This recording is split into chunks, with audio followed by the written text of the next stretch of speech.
12. And we'll turn the meeting over to Dr. Versto. Yes, good morning, board members and staff, any community members we have with us today. Thank you for coming to this brown bag presentation. It's August 2nd, 2016. I'd like to ask Dr. Adriana Garcia if she would please lead us in our invocation, followed by our Pledge of Allegiances. Please bow your head. Let us reflect on how to best serve the students and staff of Southwest ISD. Allow us to work together well, to listen and to respect each other's talents and skills, and to be watchful and mindful of the responsibilities we hold. May we rejoice in the privilege of watching our students grow into enlightened citizens of the community, and may we maintain focus on the dreams and aspirations of those we serve. In your name we pray. I pledge allegiance to the flag of the United States of America and to the republic for which it stands, one nation, under God, indivisible, with liberty and justice for all. Honor the Texas flag. I pledge allegiance to thee, Texas, one state, under God, one and indivisible. Thank you, Dr. Garcia. I want to do it right.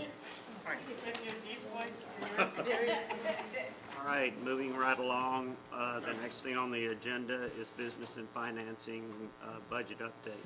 I would like to say a few words before Mr. Chris. Mr. Chris has done a really great job bringing this information to the board. This is a continuation and a status update of where we are in the budget, and we do have an action item that we are bringing to the board today, which is our payroll and pay grade, which will come after Mr. Chris' presentation, because our folks need to know what's going to happen in that arena as we get this year started, and we send home welcome back letters and those types of things that we can include that information. And then we'll actually bring the budget for approval at the end of August before September 1st. And so commend Brandon, done a great job bringing this information to the board, and you know, it's always changing from day to day, week to week, and so he's going to present that to you. We'd like to be able to answer any questions, but we're not approving a budget today, but we will ask you in a few minutes to approve the payroll and the pay grade and pay scale for 16-17. Brandon? All right, thanks, sir. You know, this is kind of piggybacking on the previous presentations that I shared with you. Also with a lot of this is, you're going to see really two budgets today. One based on a TRE and having success with that, and one without. And so I'm going to give you both picture and give you a bottom line so that you can actually have some knowledge in what's going to happen. Some considerations. The main goal was to make sure that we have an operational budget that's balanced. There's some obvious caveats to that, and I'm going to get to those here in a minute. We're budgeted. Our revenue is really limited this year based on the fact that the state realized our revenue gain because of our property taxes and Toyota coming on board. This past year, we had a real advantage having Toyota come on, because the state didn't realize that we had this bump in our taxes, so they didn't mess with our state aid. Once that was realized, they flip-flopped. They moved our state aid down to where we would be normalized, and so that's one of the reasons why you see this revenue shortfall that we have upon us. Got to consider the results of the TRE. Which will be very important for us to have a balanced budget. And also looking at our ADA, this past year, our final ADA was 12,652. We're projecting about 120 more students next year in the ADA. That's not enrollment, this is looking at ADA, average daily attendance, and that's because how we're funded. And so we put about 120, slightly conservative. We could probably put a little more, but we're just looking at numbers, and as we start getting closer to the budget and looking at it, we may go up or down, depending, but we want to try to stay conservative so that we don't over budget and have a shortfall there. What was ADA? ADA is, what is? The year before It was, the year before, last. the year before last was like 12. This 52 was last year. This was 15, 16. This is what we ended with. And so we're on about around 100 students growth in ADA, I think, because we were at a 4.6 for a period of about 4 years. Last year we saw a drop about 1.7 in growth. And so we've gained about, this year, about 100 students. So Okay. if you look at that, that was probably about 550. I don't know, but it was in the 550s last year, in the 14-15 school year.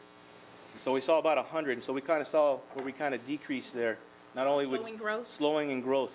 But still, you had more than Yes, what your budget was based on. correct.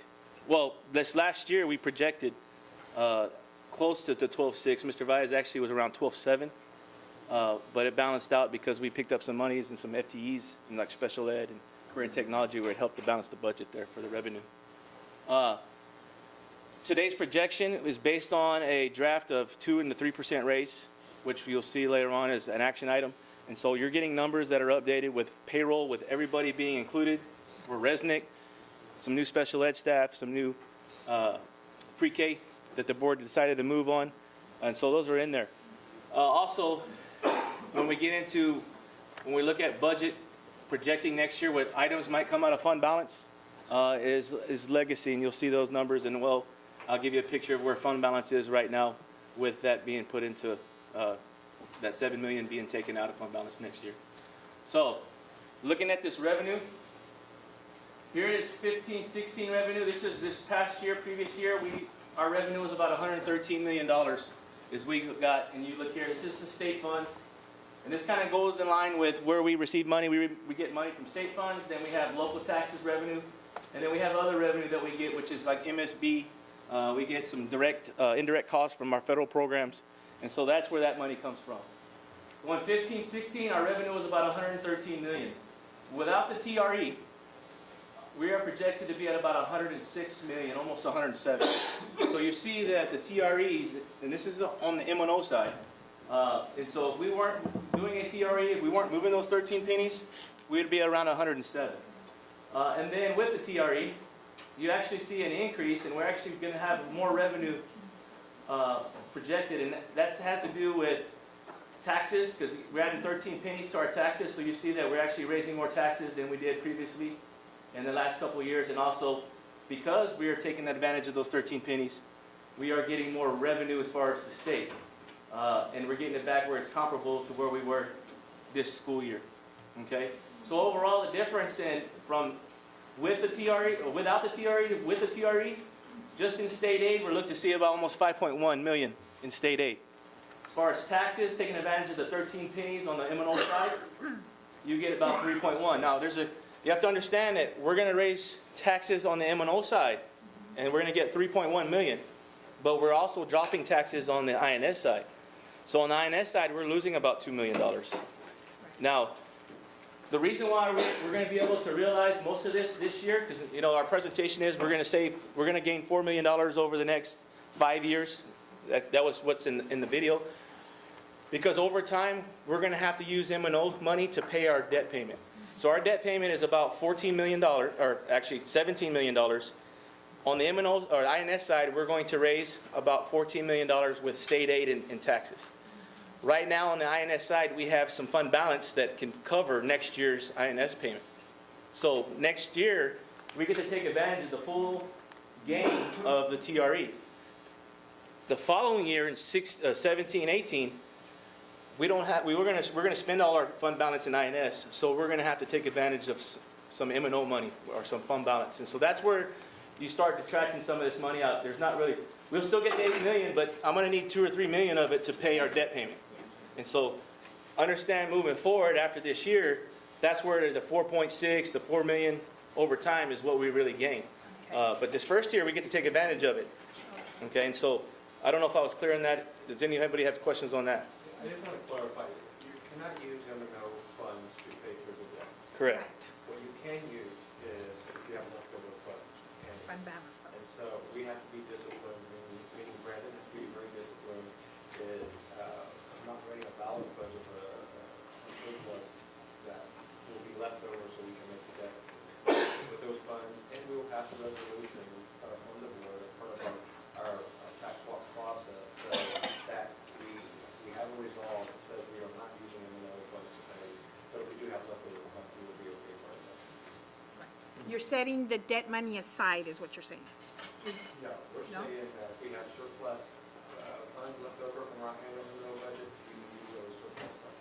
Okay, the first year. The first year. And then the Well, every second year year, after. you're gonna have every year. Every year, we're gonna have to really look and make sure that we are putting aside what our debt payment will need from M&O side and make sure that we do not spend that. Right. So we'll have to be strategic on things and going forward on what we need to do. And on top of that, we have to understand that we're gonna be opening a new campus, a brand-new comprehensive high school. And so there's gonna take a lot of strategy and looking at budget and looking at maybe cost savings to do that. The So- 3 million is a windfall. We're only getting that this year. Correct, And then because after that, we have to go back to our. we're gonna have to go back and look at, because then it goes down to where we only have 5 million. Because we're Right. still gonna get the 8.3, but I need to You have make sure to- that we save that to Got pay it. our debt payment. Okay. Like a 2 or 3 million out of that. I don't think it's really a windfall, isn't it? Is it? No, Last Yeah. year was a windfall. yeah, This year was, we had surplus money in the M&O budget, or in the M&O file. We use for FFE. Yeah. We used last year, when Toyota came on the books, there was 1 year before the state recognized that they were giving us this amount and Toyota was on the Right. same fund. But now that they recognize it, they took the state fund away. So now we're getting basically what we should have got. So that was about a $5 or $6 million difference. But strategically, the state wanted fund balance to do the picture, furniture picture of the equipment, resonate, and use that little ball. Yeah. Okay. Okay. So I understand what you're saying, Dr. Byram, because really, out of that 13 pennies, out of that 8.3, I lost 2 million of that out of INS. Yeah. And so really, the savings we're gonna get from the TRE is about 6 million right now, but we have some INS fund balance that I could pay the debt payment, and then when that's gone, next year, I'll have to get money from M&O Right. to cover the debt I payment, understand Yeah. okay? When Toyota come back, what was that, about 2 million? Oh, and no, we went from, like, we were like at 21, I believe, or 22, and now we're like at almost, gonna be this year 31. But what do we get from them? Well, when they came on to their certified value, they came in at $500 million is what they're certified. So we tax per 100 at whatever our tax rate is at over $500 million. So I have to do the math to tell you exactly how much we get from. But it was I mean, you're talking $5, $6, probably $1 million that we just get from Toyota coming on the books. It was 8, I think it Huh? No, you get. Oh, you're answering him or you was, asking? I thought it was closer to like, Yeah. Higher than that, a little higher than that probably. Yeah. and so, but now we have none, now the state just, Well, yeah, because what happened is the state realized that we've got gain in revenue on tax side, so they take away state aid. That's how They balance. the more money you make in your taxes, the less they give you the state aid because of your wealth. And so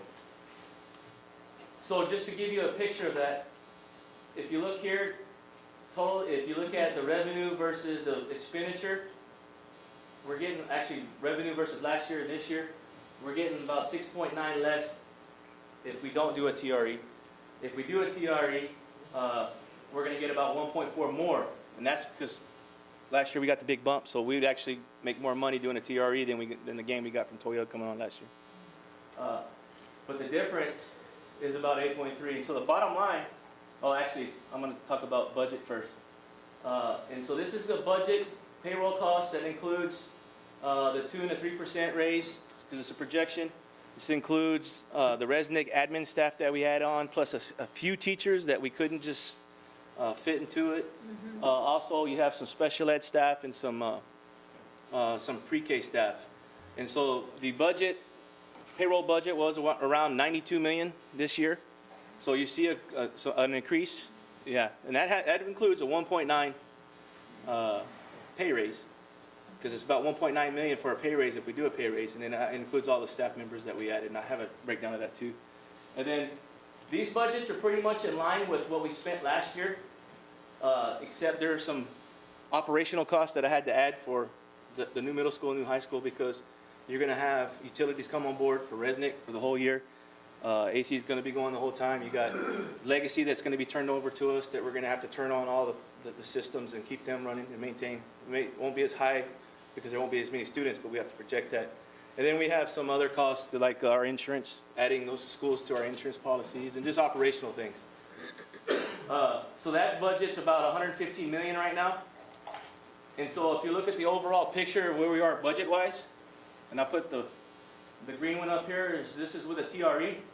So our revenue looks about 115 million, and then our expenditures, I know right now there's a budget difference about 297,000, but that's stuff that I have to go through and look and where we can work to get a balanced budget. This is looking at if we pass a TRE on September 10th. On September 10th, if the TRE does not pass, this would be the outcome. And that would be a $8.6 million deficit that would have to come from fund balance to cover the budget. And so I just wanted to show you that, and so that you could see that. And so we're really hoping. But we're actually we know that the TRE is probably going to be successful. They're not 100%. Yeah. If you're asking us what we think the outcome will be, if we're going to pay the same amount, whether or not.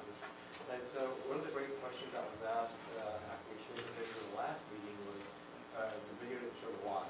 And so some of the whys that we had a conversation about that really ascending student outcomes in Southwest ISD, we do things like restorative practice, which is we do this in different ways. We have academic coaches on every one of our campuses, and we're going to show the data, especially the 4-year trend data in math, that show that we're the only district that continues year after year ascending when everyone else in Bexar County has the ups and downs along with the state. And so those things don't happen by accident. They don't happen because they happen. They happen because we have folks who are focused, who are supporting this. They may not be in the classroom, but they're hoping what happens in the classroom. So we had to lose those things. We basically would take a step back. We wouldn't be able to do some of the sustainability one device that we do with technology. We wouldn't be able to do. Well, like classroom sizes, we'd have to take a look at those ratios to cut down teachers, and then we'd have to look at it when we open our new high school. I mean, bare bones type things, and it's not spending and buying those uniforms or those. There's a lot of things that have to happen that we would have to take a look at and what we really need to spend. And so hopefully they will understand that. And, I think it's a good deal because we're not raising taxes. It's just moving our pennies and being strategic and taking advantage of what the state can give us. Brandon, with the budget that is balanced, did we do any cutbacks in order to get that Well, negative 297? What we did was and I'll go through and I'll look at that. And there's some things that I still have to work out with, like pre-K. Pre-K, we got some grants, and so I have to work those grants in there. So right now in payroll, let's say we hired a pre-K aide and a teacher. That's fully being funded locally right now in the budget because we're still working on where that money's going to go. And so I have to take advantage of those things. And so I can kind of see already just in payroll where I can get that to a balance or even maybe less. At our next workshop, once you get everything lined up, Yes. can you let us know what, if any, programs would end up on the cutting floor? Correct. I can tell you what we've been able to do we always have to remember and remind everyone we're opening up another middle school. Right. Which we are opening up another campus, which means a new administration, a new cafeteria worker, a new custodial staff. We're able to share, and staff did a great job. I don't think we hired but 1 or 2 additional teachers opening that up because we're able to work some things out. We hope, knock on wood, the student numbers come in where we think the student numbers are going to come in. But if they come in at a different level, then we have to kind of run and try to catch up to that. So things that we did do is that at one point in time for a couple of years, we were offering double opportunities for students in middle school to take English who were identified as maybe needing more time in English. Right. Some of our students, not all of them, but some of them who are identified were taking double math. So they're taking a math course and a supplemental. Now our schedule has changed that they have 1 English, they have 1 math, and we're able to move those teaching FTEs to our new middle school. So those aren't really, they're not human capital cuts, but they're program changes that have kind of created an elastic day where we're able to move those FTEs somewhere else without additional cost. But they are changes nonetheless. We're just going to have to do a better job with our students during that 50-minute time period that we have them for. Right. Because we're not And gonna have to that me, those are adjustments, but I know that when we have to balance budgets, we have to make out-and-out cuts sometimes. Sometimes programs that we have go away. And I would just like to have an idea of what those programs are going to be, because then if we don't have the specifics, sometimes we're surprised. Oh, what happened to this? Oh, it's not happening anymore. That's the only You're reason. absolutely right. Define cuts. Well, one of the things we're going to bring to the board is we're going to have to take a very close look at our Southwest Academy. We understand the benefit and the value and the safety net that it creates, but when we open up another high school, that if we stay at 100 students per year growth, and we open up another high school, we're going to probably explore better ways to support those kids at a home campus with small groups of teachers, as opposed to creating another campus that created. What I'm getting at is everything you mentioned is a cut. Whether it's how you define the word. Sure. Well, that's what we need to use, the word cut, not a doctor's definition. So right now, just to kind of, when I first came, okay, go ahead, sir.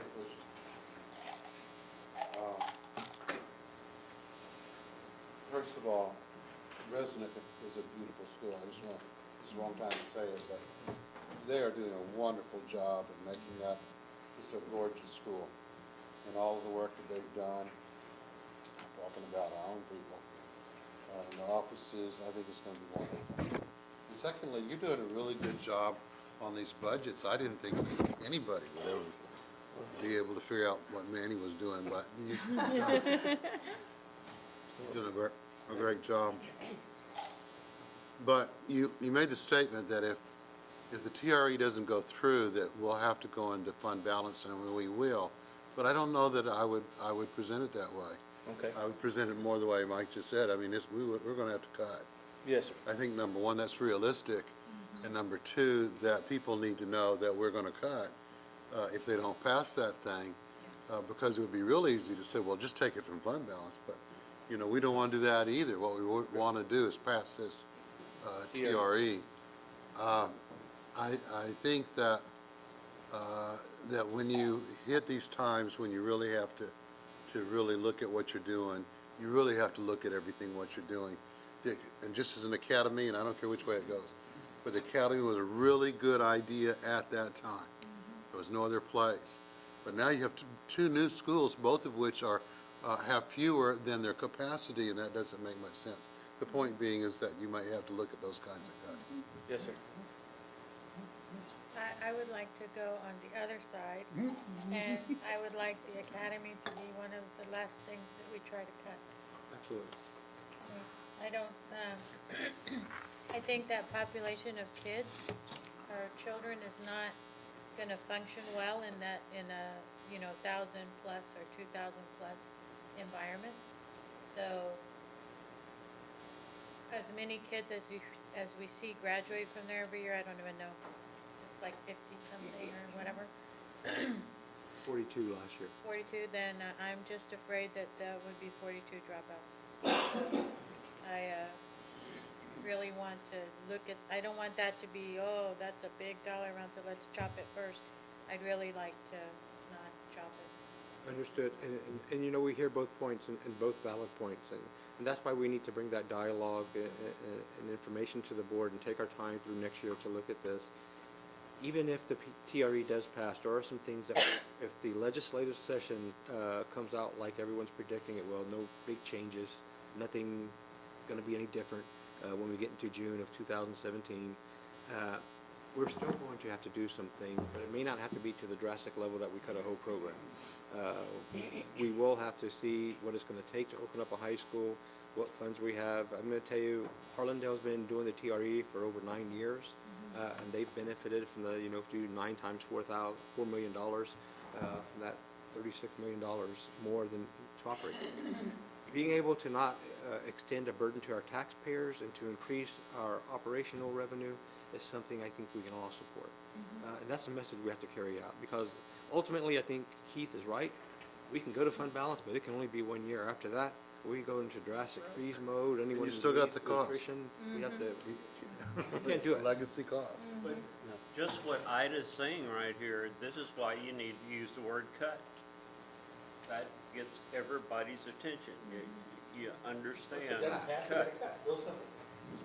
And, you list that, hoping that you never have to do it, but you get people's attention to go out and vote. get off their lazy cans that they've been sitting on watching, I can't think of a program right now, or I'd lay it out. We're gonna edit that part. We don't want that one. Let me go turn that green light. I have something to say. I really don't want the academy cut either. I had an opportunity to sit with kids at this banquet we went to, and I asked them what they liked about their school, and they really, really told me a lot of moving and touching things. It was important for them to be in a different atmosphere, in a different environment. They didn't function well in a school with a lot of kids. They were bullied, just a lot of different things. And they really liked the small school setting. And I think I wrote you a letter on that. I sent you an email. So I really, really want us to think hard about this, because we really will be doing a disservice to some of these students if we cut the academy. I mean, maybe there's a way that we can put it separately, but these kids need to feel a part of something, but they don't want to be a part of a big school either. All valid points, and You I got want to make two sure votes right there already. we do not have a referendum on the academy. I'm bringing it up as an example of where we would have to look in the future, but there are other things we can look at before that. But the TRE, I guess, is extremely important to the future of programming in Southwest ISD. Absolutely. Understand what you just said, and I agree with both ladies. But are you gonna mention that that might be cut? Yes, it is, because it's a fact. Getting smart, Joe, Dave. I learned from you, sir. Are we supposed to be going to these presentations? Did you already have them? I don't know. No, we haven't had any, but, I mean, Are we supposed to go, like, so the community can see that we support it, You're or welcome we're not? to. allowed yes, As long if as you we don't would have mind. more than three. Okay. We plan on having, we're finding out, we're doing a schedule now, we're gonna go to all the teachers, when they get back and they have their teacher meetings at the campuses before school starts, and I'm gonna spend 5 to 10, our senior staff, and then we're gonna, like next week, we're going to the Booster Club for the band, and do the presentation at their meeting, we're gonna do the athletics, we're just finding all the meetings where we can get to people, and spend 10 minutes with them, and then wait and see if they have questions, so that's kind of our plan right now, and then we're gonna be putting together some flyers and some factual documentation, getting the video out. We're gonna edit the video, and then I can send y'all the video, and you can send it to whoever you want. Put it on social media. Yeah, and put it out there, and put it on our Facebook.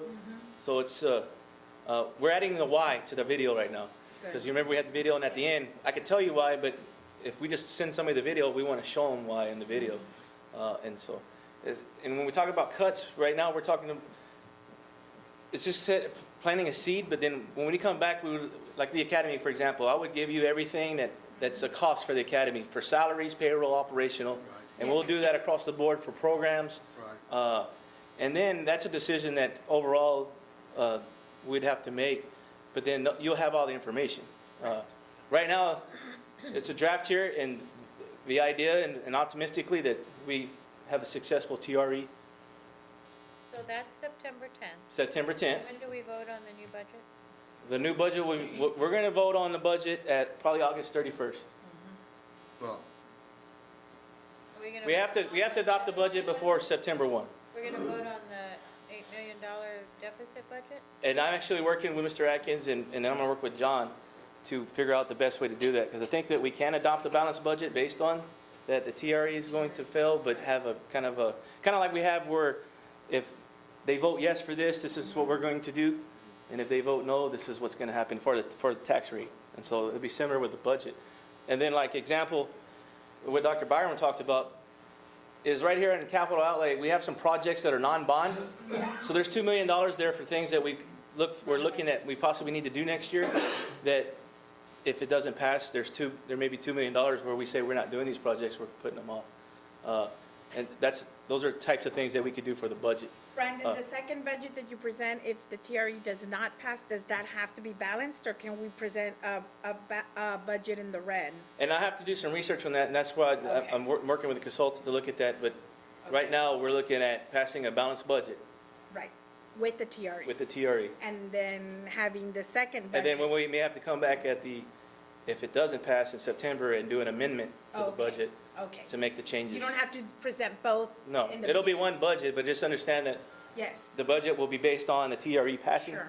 And I need to clarify that more with with the consultant and just make sure I'm looking at the Texas Education Code and, We're legal. yeah, where we are. So I always feel it's been the directive of the board to bring a balanced budget. Yes. And so we have no intention but to bring that. Right. And so if what happens completely opposite of what we think is going to happen, because I think the community's going to embrace this thing, it's going to be like a 90% work. I do too. If something were to go the other way, then We have to then we'll come back. an amendment. Okay, We'll have that plan. okay. Yeah, it would be back to where I would go through every, we'd look at payroll and see what can happen there, but also through all the, start looking at But budgets we're not gonna worry about that until we get to that have point. to. Okay. Right now, I want to balance with the TRE, get us to a balanced budget, and then have a successful TRE. Okay. Yes, ma'am. No, I was gonna ask, when are we gonna have, an outlook on what exactly is gonna happen with the ninth grade campus?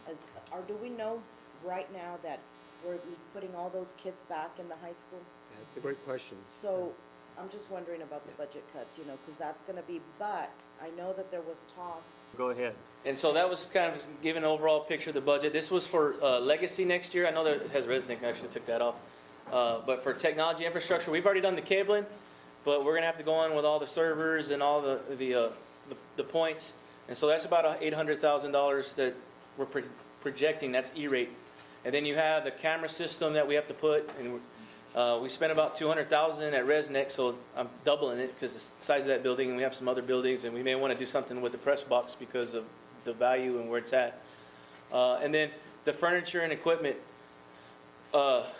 We've had a plan for opening schools in the past and what we put in schools, and so this is going to be different for us, and so really looking at breaking it down and seeing, we haven't really added a whole new athletic department, a whole new fine arts department. You saw we kind of budgeted short for the fine arts department and for Resnick, so we don't want to do that again. So as we look at that budget and trying to get numbers together, this may fluctuate down or up.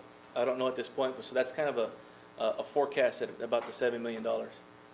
And so this is really small, I apologize, but this year the board has approved about $10 million to fund balance through items throughout the year. Some of those were rollover POs. Some of those was, you had the press box, and then you have the music instruments that you just approved a month ago for Resnick. And then I didn't put on here the 1.2 for the devices because we're going to reimburse the fund balance Right. with the bond funds when we get them August 13th. And so that puts us about $49 million. And right now, I don't want to give you a projection yet because I'm still working through the budget, this year's budget, to see what that's going to end up being. But I don't foresee us spending the whole $10 million. Because I think the budget's doing okay, and so this might be a little higher. But if we spent the whole $10 million this year, that would put us at $49 million going into next year, with the $7 million for legacy, and then I put $1 million in there for unforeseen type situations because there's things that pop up and that the board wants to move on. I just put that in there for a budget number, and so that would put us at $41 million at the end of fiscal year 17-18, or yes. 16, 17, I apologize. And that's if this $10 million is spent this year, and if we're gonna. Is that 41, is that usable fund? No, well, that's usable, but then that doesn't take into account the $28 million that we need for the 3-month reserve. Okay, so we got 3-month reserve covered. Yeah, the three-month reserves covered, but that's only about $13 million left because we don't want to spend that 28, so it's from 41 from 28, it's about 12 to 13 million that we would have available to spend in the future. We're not spending. There you go.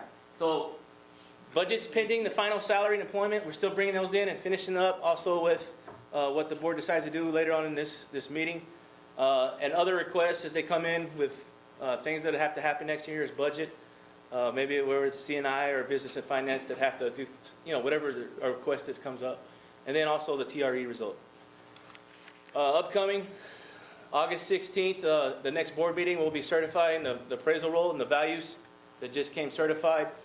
We'll be holding a public hearing for the budget and the final budget amendments at the end of August as well, so that'll be a special meeting. And I don't have that date for you yet, but I'll get that to you. And so that's all for that presentation. I don't know if there's any more questions on that.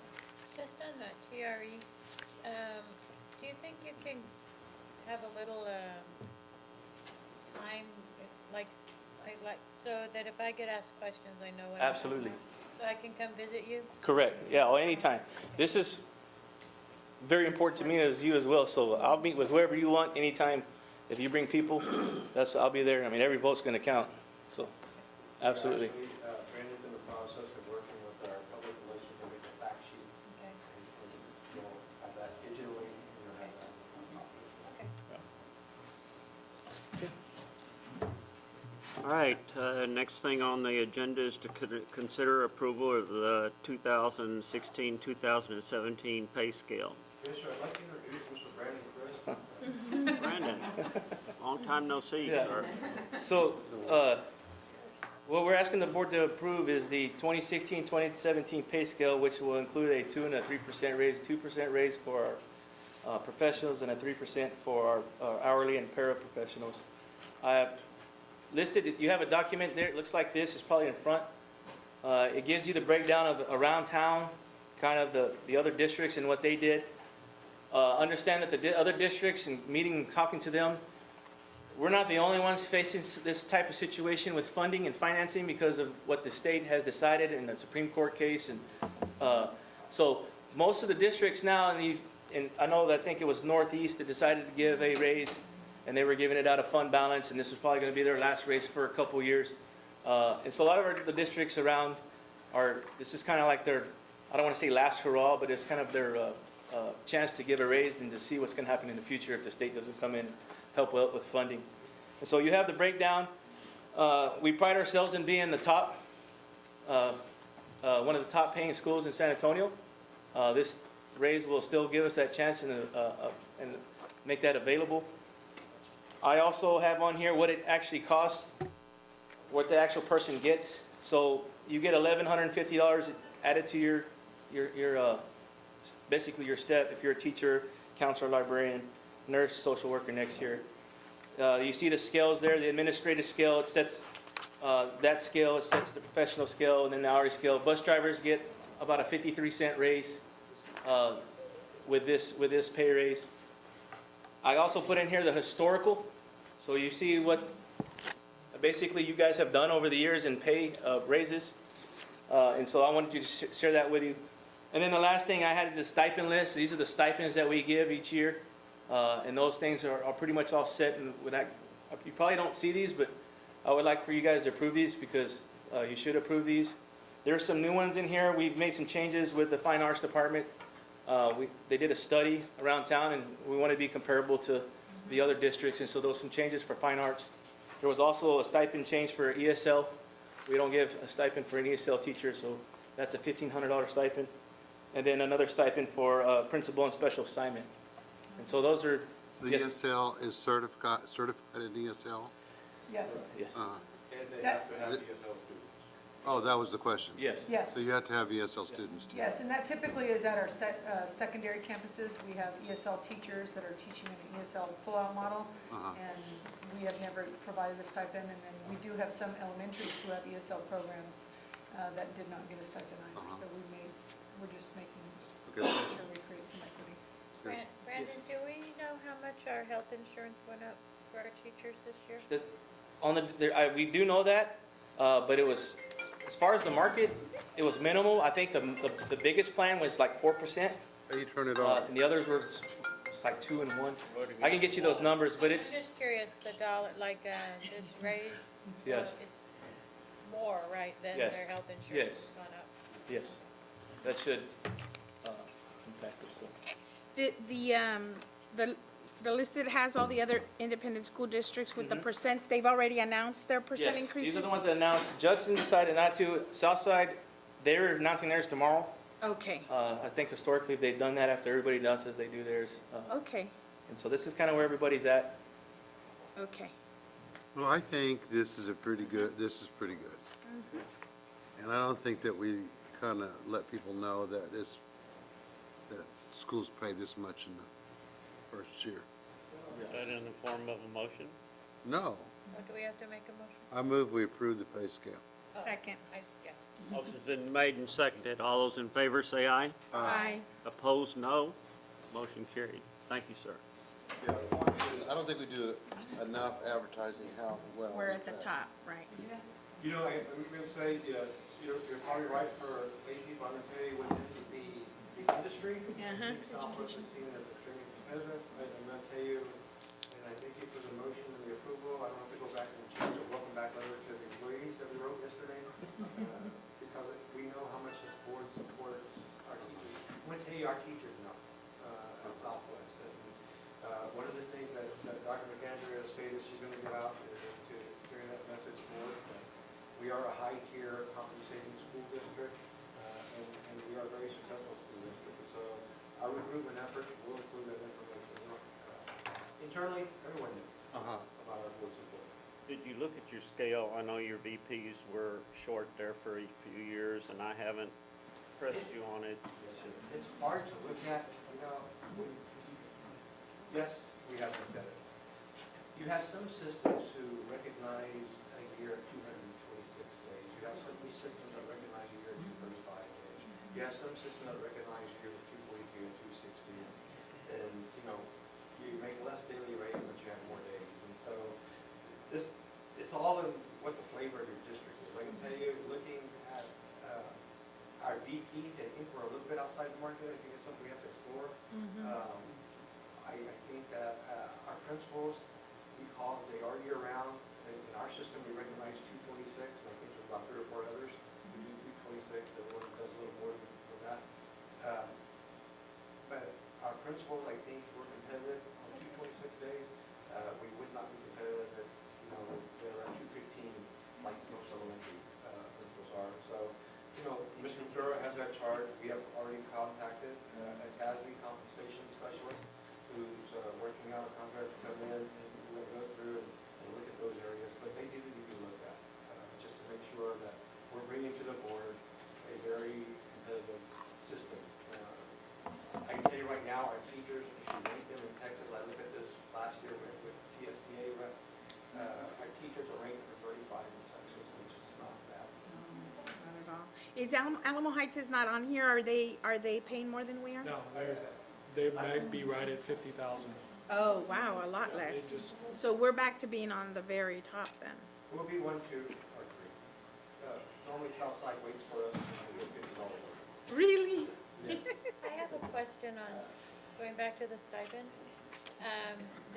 The head football coach at the new high school, when they're not varsity, when they're just gonna be doing the JV and the freshman team, are we gonna give them the same, that first year, since, and like, and even like the high school band director and all that? Yes. Since they won't be going to the varsity events and all the late nights, blah, blah, blah, are we gonna give them the same stipend that year? Yes, we're hoping that's a good training time for them, to train their staff to do those things.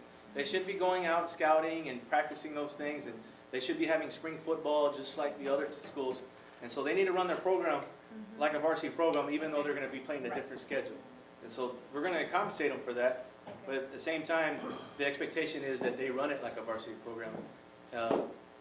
Prepare. To But I mean, prepare. they're not gonna have the varsity schedule. Correct. They just won't have a varsity schedule, but the program should be run like a varsity program. They should be doing everything that they would do if they were a varsity program. And that's the expectation. They're still gonna be playing games. Yeah. But they're not gonna be playing, I'm just There'll be some saying, varsity. we're gonna have The answer to the, your question is yes. okay, because the varsity head football coach at the regular, what At do you Southwest. call that? Yeah. The Dragons, they're gonna be putting a lot more hours than the coach at the Yeah. Legacy, right? Correct. Well, And but I so, think the same thing for the principal. and so, yeah, that's the same thing I was going to Principal's say. not gonna have the same load and. The principal Same that thing is as going to be well. at Legacy will only have 2 grades. I'm It's- talking about all the varsity sporting events that This person will have to they're go. gonna be going to. Yes. Are they gonna come also? I'm just, I don't, when it comes time and we see how the workload's so different, Yeah. that the stipends are not gonna match the That's understandable. workload. I'm just asking. No, yeah, but I think the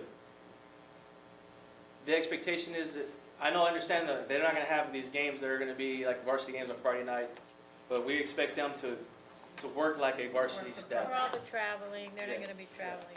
So, We have a much smaller staff than what you see over here. So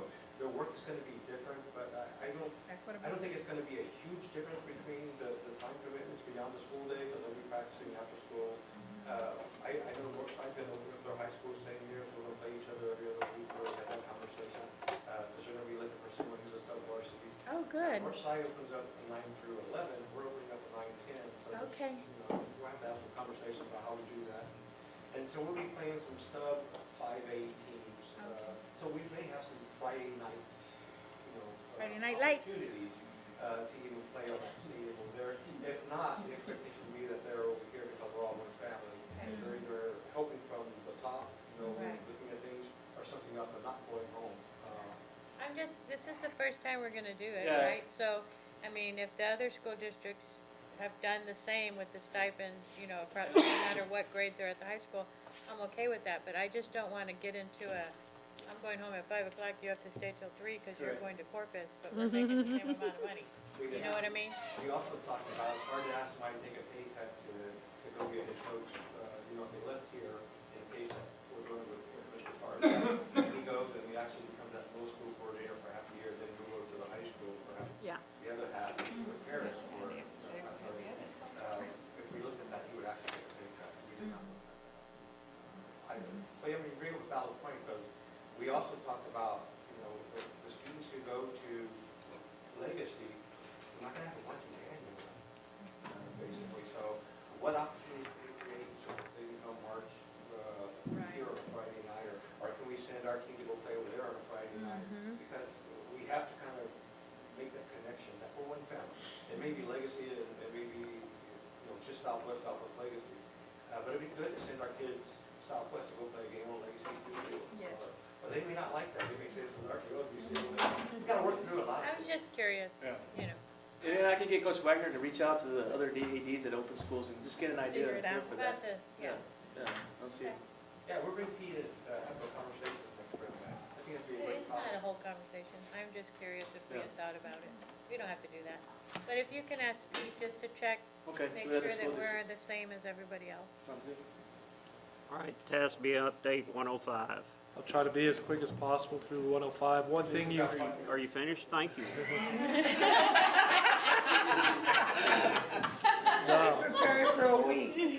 the main thing I want to point out, originally special ed video was supposed to be in 105 update, but since the commissioner didn't finalize his rulings, TASB doesn't have an update to policy at this time. So whenever they do come up, we'll bring it back to you as their updates on Are you saying that we're not gonna have the cameras in the class? We will, it's just the commissioner didn't have his plan finalized to include it in 105 update like it was meant to be in here.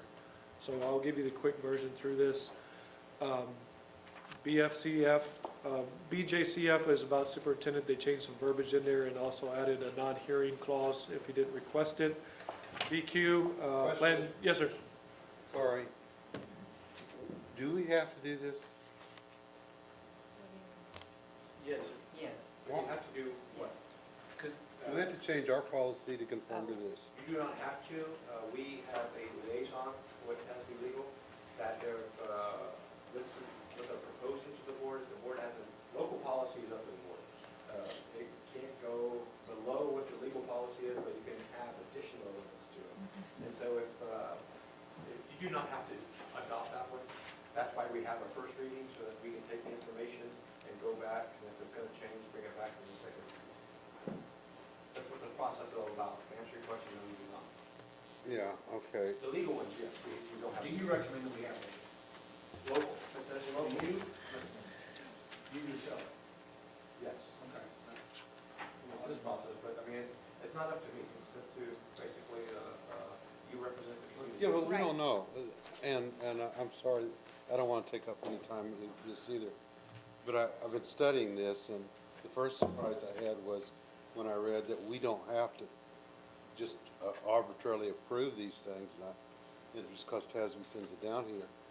And there's some reason why TASB's doing it, and that's kind of the basis of my question. Is TASB doing it because the law has changed, or is TASB doing it because somebody has recommended that we change the policy? Well, granted, Tabby normally does it if the law changed, The- correct? With this, there's a lot of legal policies that got updated, so that where we do have controls over local, and TASB's recommending us to change our local policy to mirror the legal issues that were already bound to follow anyway. We do present it to the departments, so if they want to change some things with that policy, we have that luxury, or even if you have some changes you want to put into. But the only thing is local, we can deal with. Well, Legal, I think that we, as board I'm talking about myself, not y'all. But as a board member, I've done disservice by not paying attention to these. And I just want to encourage us all to pay attention to it. And I want to say something on that, is, because it's board policy and it's set by the board. What TASB does, as an example, is there's a new law for special ed cameras in classrooms. Right. And so what TASB does is they take that law and they create a policy that districts can follow. Right. And then we get that and we look at it and we bring it to our board and we meet with our people and we say, well, our procedures may be a little different. And so we decide that we don't want to follow that exactly. And we send it back to TASB and they look at it legally Yeah. if we can make that Does change. it comply? Yeah. Right, right. And then if it does, then they let us do what we want. But it's really, because it's really housed by the board, because it's board policy, so we Yeah. really, I mean, Well, if you it is, then we really need to be paying attention to it. correct. But we still need to be in compliance. Huh? Yeah, okay. So it's a domino. Pick up the law when you go to legislative session, you make a law, that kind of hits another domino that's called legal policy, it affects another one that's called local policy. Yeah. So the local just means you can't violate the legal, but you can ask to. Yeah. so what you The get in the, minimum compliance, is it like a minimum compliance what they give us? Yes, we have to minimally meet the legal aspect. Correct. We can add to it as a local community, a local governmental entity. You can say, in our school, we require more credits to grant. Okay. That would be the local side. after the first 2 pages on the board info, you will get the explanatory notes for all the legal changes. It'll run in order. Legal, and then the one that says local are the ones that I'm bringing to you. So there's a lot more legal issues that change than what we're doing locally. And then at the back, you have the colored ones that say what it was, and the red is striped out and blue is what we're asking to change. Thank you. I appreciate that. And this is coming to the meeting, August is we Okay. have 2 readings. This is the first reading, so if y'all have questions, we can bring something back if you don't agree. Is there anything that we're gonna read and go, what? Like, is there something you wanna point out to us? I try to keep a snapshot, so if it's pertinent to you, I'll make sure I call attention to Oh, it. is that what you're gonna do right now? Yes, ma'am. Awesome, okay. There are some changes to the local policy that makes it easier to fire the superintendent. Yes.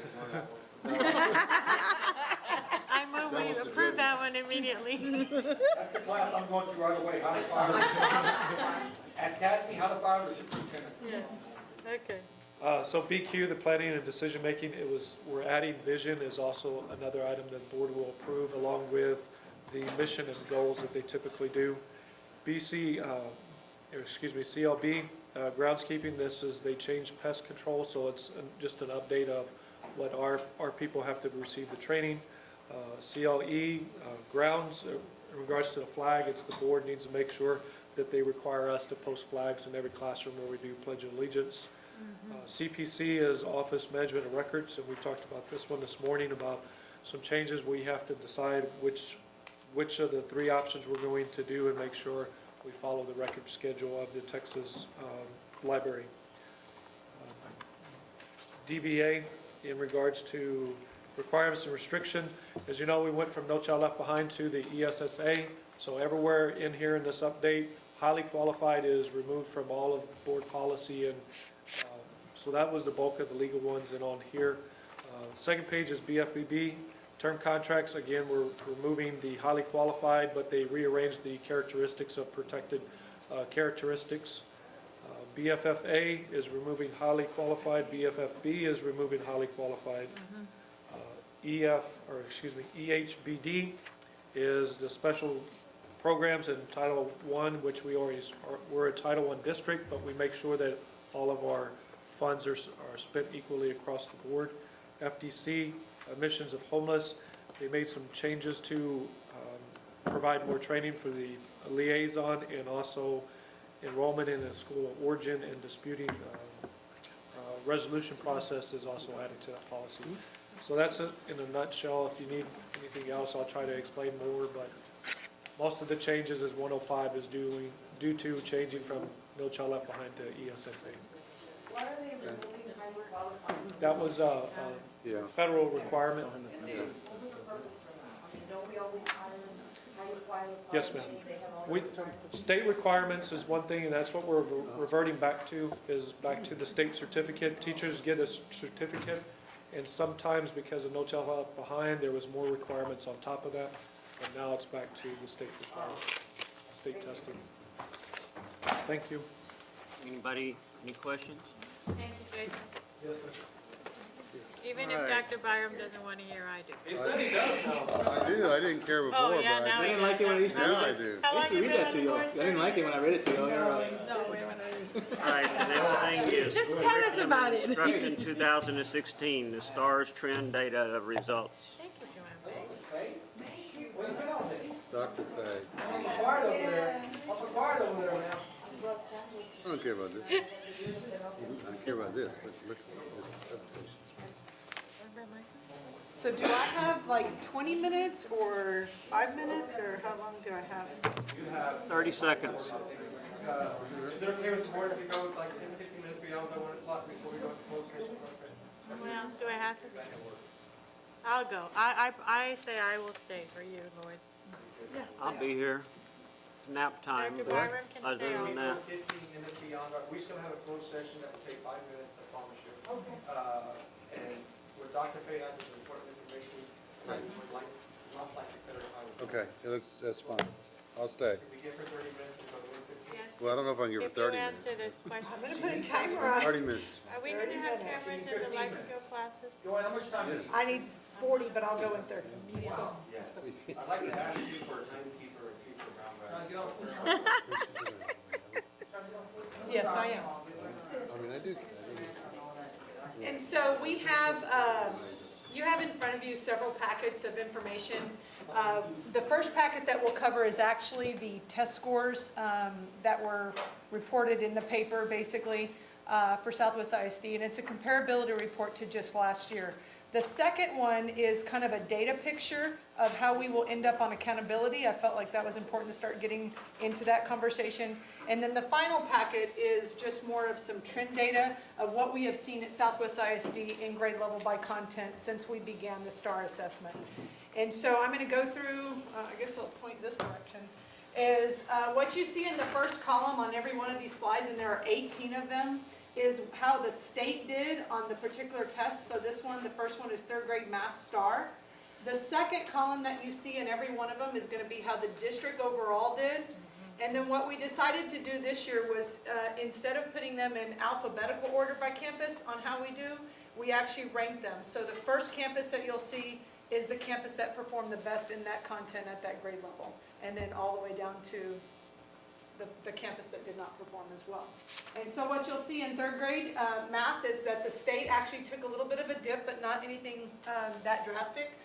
We continue as a district to outpace the state, largely because of performances like campuses at Elm Creek, campuses Bob Hope, Southwest Elementary, and so forth. And so our campus of concern, I think, in this, because it's well below the state, would be Sun Valley Elementary. But if you notice, we haven't investigated exactly what happened at that campus, but they did see some declines across the board. We think it had something to do with the controversy of having to push kids together from all the construction mess that they had with the burglary and all that.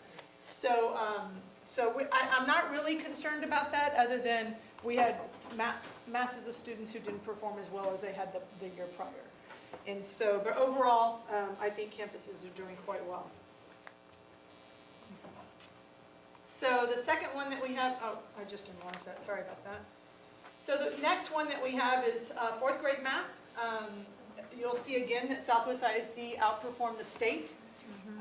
You'll see that Elm Creek, again, is kind of the trendsetter. Elm Creek across 3, 4, and 5 were a 90-90-90 campus again, which means they had 90% of their kids passed in all grade levels in math.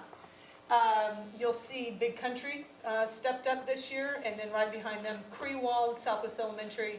And again, you see a campus that kind of fell off a little bit, but when you look at their last year's data, something must have happened, either a teacher change or something happened. I'm not concerned about it because when you look historically at their 5-year trends, they're still trending up. And you'll see that as a district as well.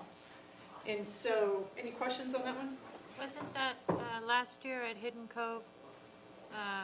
2 years ago, Bonnie was there, right, at Hidden Cove? Yes. And then last year, Bonnie wasn't there. Right. That- That's yeah. the blue line, Yeah. I think. Yeah, and we know that. We're very much aware. But when you get to 5th grade, what you'll see is, again, if you look at the campus that we just got through discussing, that campus at 5th grade is at 94. And so that campus also, that grade level last year lost Tracy. Tracy was the academic coach at that, so we know that, and when I get into some trend data, I'll kind of discuss that a little bit. Flo and Yolanda got to hear that at the retreat the other day, but we do have a plan for that. Again, what you see, Southwest ISD outpacing the state, and I think the state is the kind of the baseline who we're going to compare ourselves to on this. In this grade level, 5th grade, we see Spicewood Park Elementary did not do so well, but for the most part, they didn't drop off drastically, but they do have a lot of ground that they need to make up. We go to reading. I started off with math because that's a highlight for us as a district. Math is kind of becoming our thing. Everybody else is going to have to follow. We do have some reading data that you'll see in front of you. 3rd grade data does not look as good, but you saw the state dropped a little bit. They dropped by 3 percentage points, and so too did the district. We have, if you were to draw a line, and we probably should have done that, most of our campuses are meeting expectation. We have some that come up drastically. We had some that had some major declines. But ultimately, I think that we're doing well. And if you look at trend data, we'll look at that again later on. If you look specifically by campus, you will see some unique trends, which is good in reading as well. Joanne, but I noticed that Sun Valley really dropped in both math and reading, Yes. like a lot. Yeah, I mean, no. Yeah. She needs training. Yeah. Yeah. Okay. The good news, she's very assertive, very aggressive. She's been the first principal to put on my calendar a time to meet so we can discuss kind of how we plan to get around. And that was her decision, not mine. So that's a good thing. But when you look at 4th grade reading, and I think this is a highlight, we're not where we need to be as far as competing with the state, but we made a 10 percentage points jump from the year prior. And the state did jump, but they only jumped by 3, so we are definitely closing that gap. And when you look at the performance of our campuses, Elm Creek, Big Country, even Sky Harbor, Bob Hope, Crewald, Hidden Cove even, I don't think that there's any significant alarms that go off in my head to say what's happening at that. But 4th grade reading tends to be a high point for us in this particular area. And then if we look at 5th grade reading, same thing. We did drop a little bit in 5th grade. I have not dug into the data near as much as I need to, but we do have some concerns about what happened in 5th grade reading because we did see some significant drops, like when you look at Bob Hope, you look at Elm Creek even, you look at Sun Valley. These are campuses that have typically done very well for us. And so we have not investigated to the degree that we need to try to determine what happened. You think it's the test? Well, what we do know is that the state did raise the bar this year, and you'll see the state actually did drop off. So we had to answer, I'm sorry, I should be pointing over here. We had to answer approximately 1.5 to 2 to 3 questions more right to get a passing standard that we had from the year prior. Okay. But it would not explain, that would not explain this, nor would it explain what happened at Bob Hope, and so I think that digging into that detail is going to figure it out. Yeah. So, but when you look at trend data over a 4-year period of time, the trend is definitely up. Okay. 4th grade star writing. This is one of my big heartaches. I lose sleep over writing in the district because I know what happens at the high school to the EOCs because writing is a component of that, and so I do tend to lose some sleep over writing. But what the good news is when I look at how the state is actually performing, the district is actually not far behind. And so in our admin retreat, we would like to see a 10 to 15 to 20% gain in that content this year. And I think that if we use some of the strategies that some of our retest teachers use at the high school, when a kid hasn't passed in 12 years, and get them to pass in 6 months, I think that we will be able to see some significant gains there as well in this coming school year. Science, same thing. We're about comparable with the state. 5th grade, we tend to do very well. You do see a significant decrease in our lower tiers, and so what concerns me is that we have such a drop here, and there is a new slide with the numbers actually on this, but I didn't get that in the presentation, but I believe you actually have in your documents, you have the numbers on top of those blue bars. What concerns me is that we have a campus at Bob Hope that can perform at 88%, and we have a campus that's performing well below 50. And so that probably has to do a lot more with instruction and not with curriculum. And so, because everybody's using the same. 6th grade STAR Math, and I think this is something that we should be proud of because our middle schools have typically been our campuses of concern, and so we've had them as a focus in our district for the past 2 or 3 years, and so we're starting to see some changes there, which is good. And so when you look at the state dropped, but not enough for me to be alarmed. On that hand, the state dropped, the district goes up. And so we're definitely starting to close that gap even in our middle schools. Keeping in mind, 5th grade students that we're sending to 6th grade are currently, in the past 2 years, the best performing 5th grade students that we're sending. So we should start seeing some gains here. The next one is 7th grade. That picture does not look as good. State didn't improve, but neither did Southwest ISD. And actually we saw some decreases. Scobie overall performed very well. They did see a drop. I would think that had to probably do with a teacher change or some instruction change, definitely not with curriculum. So we will stay the course and hope to see some significant improvements with, we're bringing in Math 180 as the true intervention for this school year, and we'll have it 100% of the time as opposed to the last 6 weeks of school.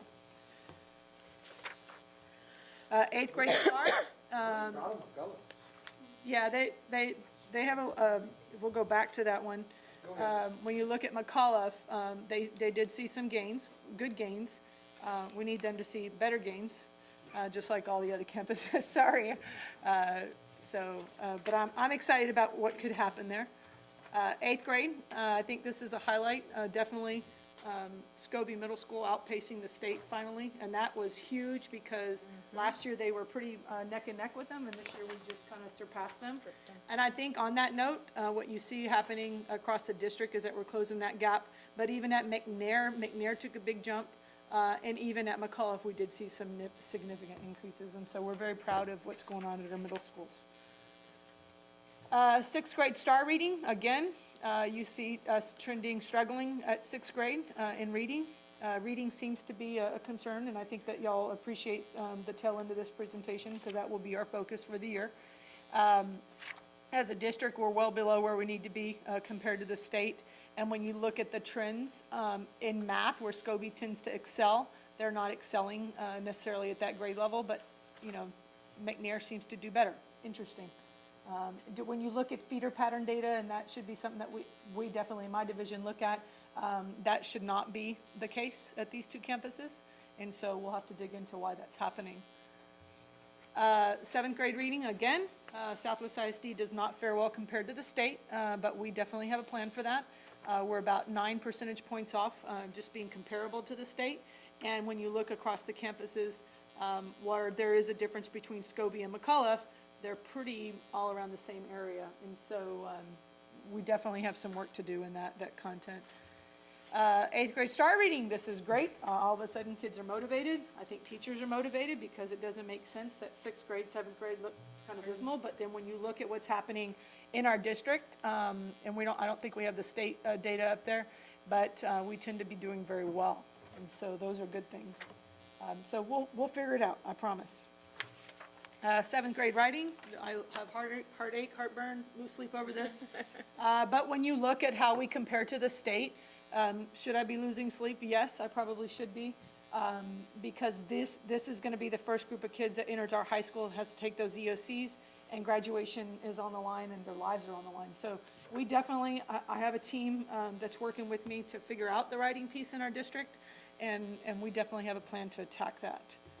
Eighth grade Star Science.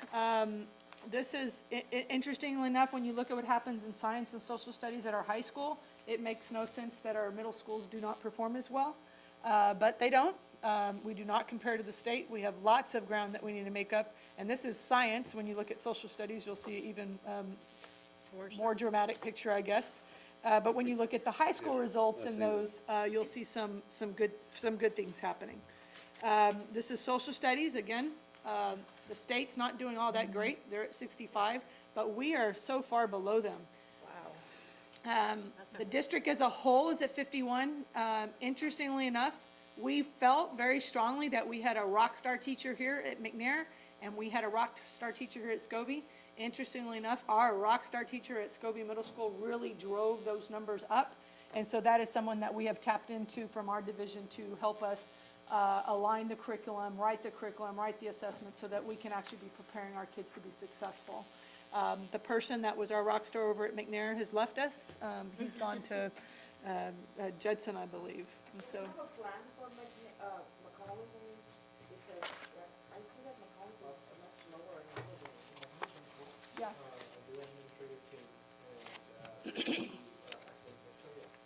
Yeah.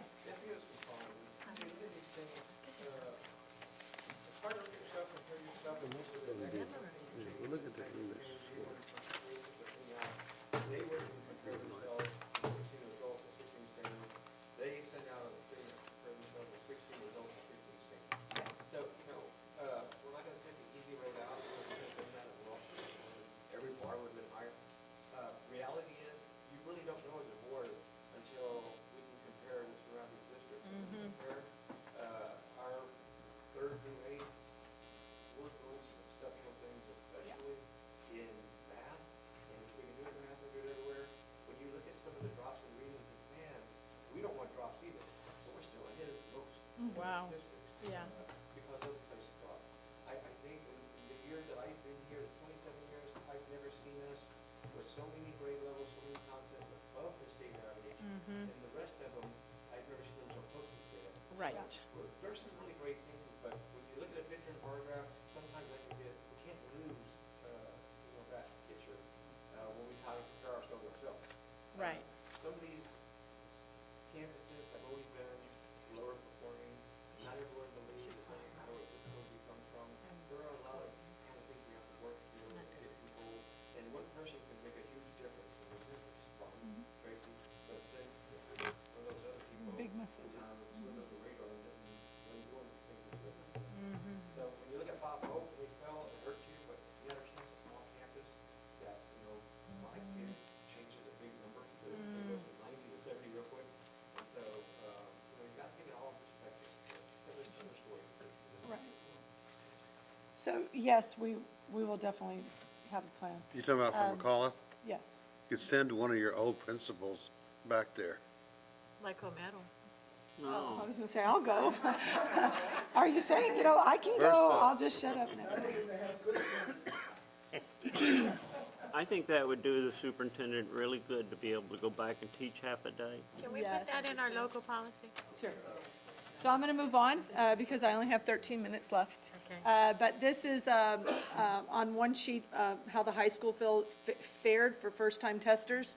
Our algebra, we don't have the state data up here, but our algebra improved. Bio, improved. Actually, there's a different slide. These, numbers are supposed to be flipped, and I actually have that on here. Oh, okay, So that good. you can, y'all's is different than this one. It's this one. There you go. So when you look at this, now you see, a better picture of how we did in 2016 compared to how we did in 2015. And so we fell off a little bit in algebra, not anything to be alarmed about, although we could do better. We fell off a little bit in bio. There was a decision that had been made where they had decided to have a group of students entering 9th grade last year actually 2 years ago, take IPC before bio. So we had every student in 9th grade taking bio, and we had students who had been not successful in 8th grade taking bio in 10th grade for the first time. So we're assuming that had something to do with that change, but it's not significant enough for me to be alarmed about it. English 1, we did see some improvements with first-time testers. English 2, they pretty much stayed stagnant. And we have really dived into that work with Bill. And we will be making some major changes there to make sure that we can improve and catch up. And then, of course, history is kind of a high point, and that's kind of interesting because when EOCs came out for the first time, the word on the street from PEA was that that test was so rigorous that kids would not graduate because of U.S. history, but Southwest ISD has fared very well in there, and even compared to the state. And so, which doesn't explain why we don't do as well in social studies in 8th grade, so. That's what I was wondering, and in science. So, right. And so that's a comparable from last year to this year. And what I'll do now is take you through some trend data, because I can get through this really quickly. And I'm going to go to math first, because on your handouts you actually see math first. And I draw attention to this, and this has every grade level since 2012, how Southwest ISD has done. And what you see is this beautiful picture of how we have gone from 3rd grade 52 to 80, 4th grade from 54 to 78. And if we could see this kind of progression at every grade level and every content, wow, we would be visited by every public school in America, because this is probably just the most beautiful picture that you can paint for progress of a district academically. And so I remember at the high school, it used to be math. Those teachers ran around with their bullseye on their back because kids weren't successful in math, and that we have definitely changed that in our district. Of course, now we have to make sure that we bring along English and reading and writing in English with that. The trend data for the district, even with ELA, and this is reading and writing, while it is not as pretty a picture, it definitely tells a story in that when you look at the green areas, they're tending to stay pretty stagnant. There's not a whole lot of excitement there. We plan on changing that because that is a kid's ability to read and write is everything. This should be the one that we're the best at, and unfortunately we lag behind, and so we're definitely worried about that. But that is the 5-year trend. When you go to science, our 5-year trends, those are looking up too. For whatever reason, 8th grade seems to be a problem, but we've already seen that. But even overall in the trends, you see that we're 5th grade, we're going up like we need to. EOC Bio, we really came out strong out of the gate in 2012. And 8th grade, we've kind of reached a point where we've had some stagnation. We'll definitely get into that work and figure that out. I did it by order of what I felt was good and bad and the ugly. The next one is, sorry about that, social studies. This is obviously 8th grade, our dynamic there. We have improved, which is good, but it's when you're sitting at 30%, you should improve pretty drastically because your window of opportunity is a lot greater.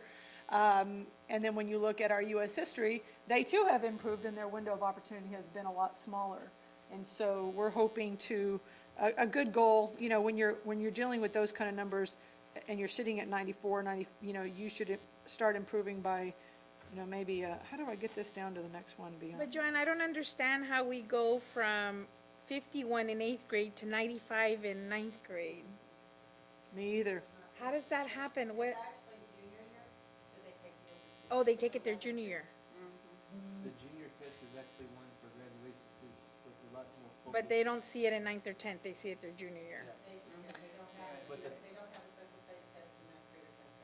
So the 11th grade test though is the test that's required for graduation. Yeah. So you're gonna have. Everybody ramps up? Well, I think a couple of things. I think teachers ramp up because they know that. Kids ramp up because they know that.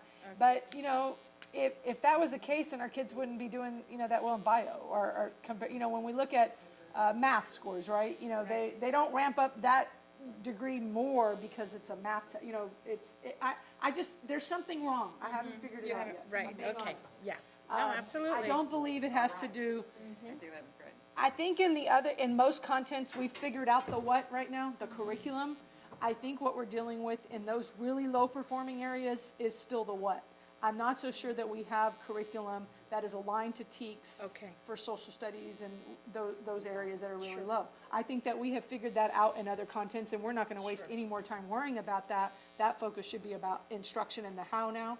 And so it's just interesting. I haven't had enough time to really dive into it, but feedback. Thank you. good trend data. And then when we look at, yes, sorry. Do we test the the junior high and US history, or they don't get that till high school? They don't get the, I believe eighth grade is, Eighth grade is US history.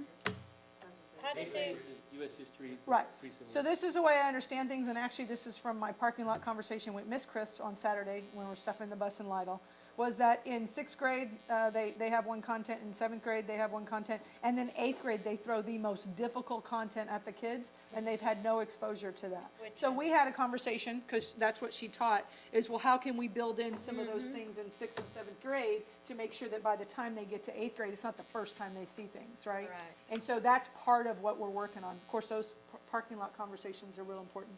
Yeah. so how did the eighth graders, I don't remember seeing it, did they do in US history? Not well. But then they do so well in high school. Yeah. So is it like, do we have like gung-ho US history teachers in high school? Who are they? I think we do. I'm thinking that. I mean, I've been there, Yeah. you know, so I would say, yeah, you know, yes, That's a trend in the state that you see too. yeah. Because the state average, I think, in eighth grade history is at 62%.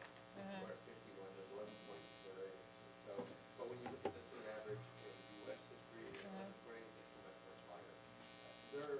I think that, asking students to really make the difference and really know the time frames in eighth grade, that hasn't been as important as the higher Okay. social studies test that it is under STAR. And so some districts have kind of made that jump. Judson was one when it all started, and everyone's sitting at 30%, Judson was sitting at 60%. Everyone went over to Judson and found out, well, we're doing the same thing we're doing. So when they went back to their district, they did the same kind of result. So there are some things we're missing until you get a group, a task force, and a social study expert to really go through the results, the data analysis, the IO analysis, and look at that and extrapolate from there, where are we missing this? Because I think I've seen people here try everything. We tried small group, we tried the student focus, we tried student center, we tried, every student has a card table, we do gallery walk, we do it all. So you see some upgrade, but there's work to be done, but I don't think no one really knows what's happening there. And we're missing more, I think, than folks around the last year, Somerset, Southwood, the two other people in social studies for, I mean, they were blowing it out of the water in math, and it's like, try to make sense of it. So you're gonna look at introducing things in the sixth grade instead of bombarding Potentially. them in eighth grade? Yeah. And do we have a social study specialist? Or? We do not, but we are going to stipend at high school and at eighth grade, the people who are high performers, to help us worry about that. Interestingly enough, at our eighth grade, the highest performing teacher at like 70-something% was Jonathan Cruz. First-time teacher, right out of the pocket, awesome. When you walk into his classroom, you hear it, feel it, sense it, taste it. I mean, it's great. Awesome. So he's an excellent teacher. So we'll be tapping into his expertise. In writing, You did have two specialists during the time you had these low scores. yeah. Yeah, I decided if we're gonna get that, I don't need them, sorry, no. Yeah. Writing also, fourth and seventh grade, I lose sleep over this, but like I said, it's not that much different than the state when you really looked at things. But we can do better, and our kids deserve better than that. And so that's a comparison. The only other thing that I have, and I do not have a slide, it's on my email, is this is kind of, you don't have to, understanding accountability is really like you have to have a PhD to do that, and you have to have a PhD in accountability to do it. But this is kind of an overview. Lead Forward puts together this really pretty, colorful chart on how that's all determined. And basically, the state moved away from this report card a few years ago. This is called the taper. We get graded on every index, and then you get basically, I think at the end of this year or next year, they'll start giving us an A, B, C, or D as a district and a campus and those kinds of things. And so what this is it tells you what the index is. And if you look on your front, index 1 is measuring student achievement. Index 2 is measuring student progress. Index 3 is measuring, are we closing performance gaps? And then index 4 is on that post-secondary readiness. And one of the things that I do like about this is that you won't die by one cell. And so under the old system, a campus could go AU or IR or AYP based on a grad rate. In this system, that grad rate number fits into this big index, right? And so while it is better It is much more complicated, but this is tentatively a draft of what we think is going to come out on the tapers when they come out, because this is kind of how we performed. So the state target in index 1 is 60, and what you see to the left of every column is how we perform. So like Big Country had an 83, they're well above where they need to be to meet that target. We do have, that is our one hiccup in the system, is McCullough. That's just on all student achievement data. When you look at index 2, the target is 30. Everybody is well above that. The target at the secondaries is 28. Targets high school are down below. So we're way above where we need to be. Index 3, we too made it there, and index 4, we made it there as well. And so this just gives you kind of a snapshot, tentatively, a draft of what we think our accountability is going to be set at. And this year, the state will, in the index where you see McCullough lag behind, they're going to still allow us to pick index 1 or 2 as the measure before they send someone into AU or IR. And so we think that we'll be sitting in a pretty good place where no campus in our system will be on any one of those hit lists for the most part, at least on the state side. And so any questions? Why is the target for Academy so much lower than the high school? Because they are a true, what we call our alternative education system. Oh, okay. And so they get, there's a different different- rating scheme. Yeah. Okay, got it. Yeah. So, questions? Other questions? 19 seconds left. That was fantastic, Joanne. Nice job. Yeah. Thank you. Very informative. I don't, Joanne, just want to point out that the last system we had was so confusing to parents, the state said we have a better system. I will say, just on that note, I love accountability, but to understand it, you really have to live it. And I've been away from it for a few years, so I'm like knee deep in it, you know, to my armpits, I guess. But it is a beautiful, complex system, and if you can appreciate that, then it will help our kids. And Yeah, so, and just as a parent, if I saw This this, snapshot is good. I mean, I'd be like, oh, that's pretty good, that worked. Yeah, this is a good snapshot. No, don't send out this one. And so I don't forget, I didn't do all that work. That was done by Lisa, Thank and you, Jesse Lisa. Garcia did the piece on accountability. Thank So you, thank you Jesse. very much. That was great. all right, what if you one more thing there, Doc? Should we do a closed session, sir? Oh, yeah. Immediately. Ask everyone to stay put, and we'll only be here a few minutes. Under Texas Government Code 551.001-446, we go into executive session.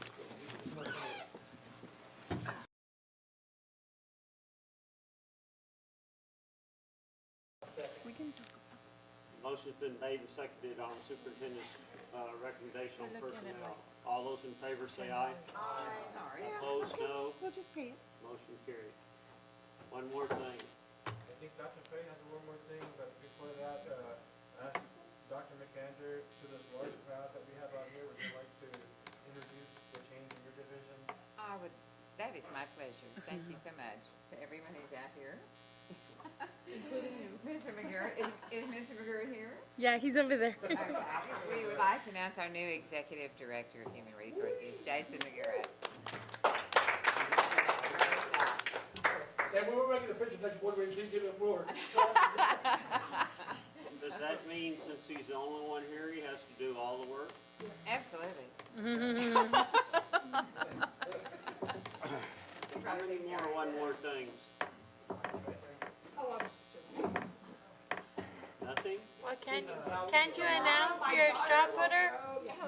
Or discus? Is it discus? The person I asked about pay scale that's been going on for quite a while, and I haven't received it. Apologies, sir, this is really busy, I promise. Wait, we're gonna let Joanne tell us what's going on tomorrow.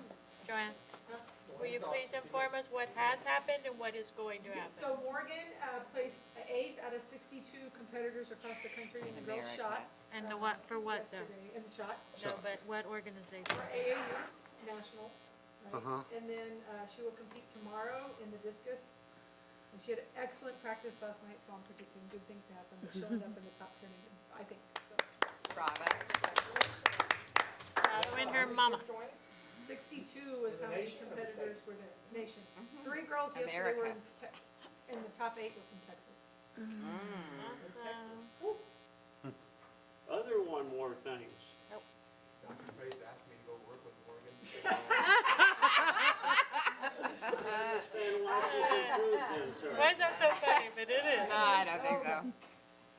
No, sir. It's gonna get 40 here pretty soon. We do have a plan to send one to the public, but we'll give you all the August activities going on, meet the parent nights and everything. We're planning our dedication on the 18th, our convocation on the 17th, I think we're getting on it. So it's gonna get really hot in the air in about a week or two. There's certain trade, the options there.